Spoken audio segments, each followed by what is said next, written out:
Lilly Hudson. We'll open up for questions. Just kind of what I asked Ashley about too, with the strength and depth of the SEC this year. Just kind of what's the pressure like knowing that one team's not going to get to compete at SECs while everyone's still top 15 in the country?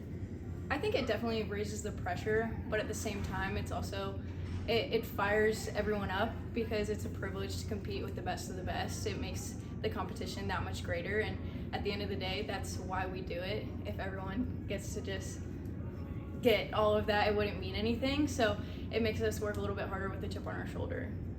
But yeah.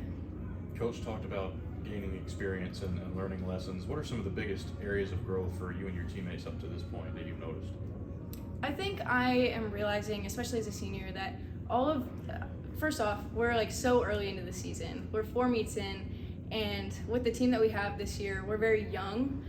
But that's not a bad thing. That is a good thing, and we're learning, and all of these meets are just part of our journey this year, Team 51's journey, and it all happens for a reason. So I think we're taking every win, every loss, every moment, every lesson, taking all of that in and using it as fuel, as fire going into the next couple meets. Last week, Rachel told us what Vibe Crew was. How important was that for y'all down there in Athens?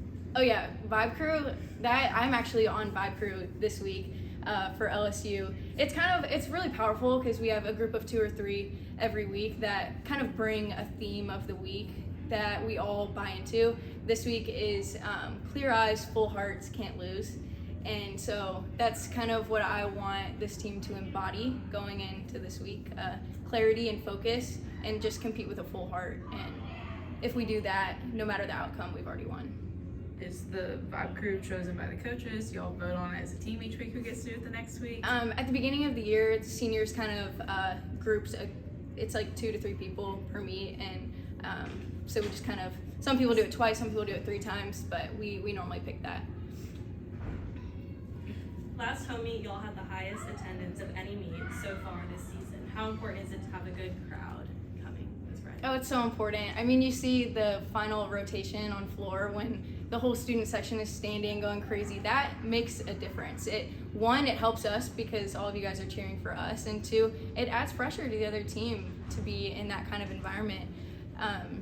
Going to an away meet, especially Georgia, that environment was electric. It was intense, but it's also really fun. And so I think that having as many people as we can get packed into Coleman is crucial to helping us get the result that we want. Speaking of the intensity in that environment, you claimed your second win title on the season all around. How did it feel to do that in that environment? It felt good, but I think I'm really just locked into making this team great and doing what I can every day to help us level up a little bit each week, finding my half-tenths that make my average a little bit higher.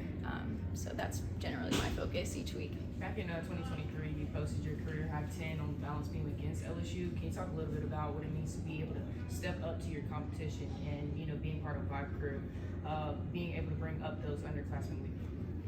Yeah, I actually forgot that was the meet that I got a 10 at. But no, it's definitely exciting going into this week.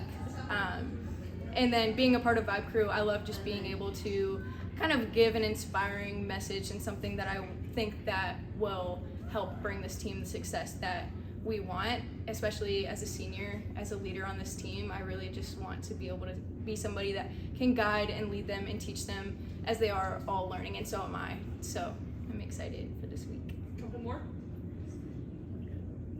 That's it. JK.